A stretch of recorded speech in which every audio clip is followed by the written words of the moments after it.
Today I'm taking a look at the dual dash cam. So we got our mic right there. We got our reset button right there. So we want to be careful if we have to reset that we don't put the pin inside the mic spot. We got up, menu down. It looks like it comes with a micro SD card.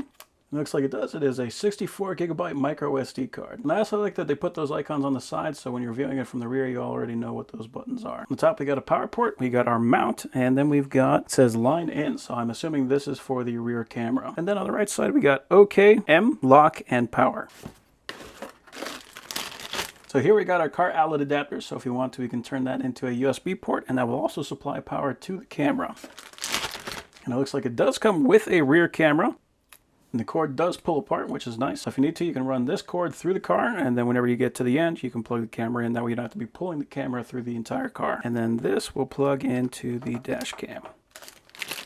It actually comes with a suction cup mount, so all you got to do is spin this ring on the bottom, and that will pull the suction cup in to lock it to the window. We also have our adjustment knob right here, so I'm just going to loosen that up. And then we can rotate that to put the camera at a different position. And that will just slide in to the top. It looks like it also pivots too. That's nice.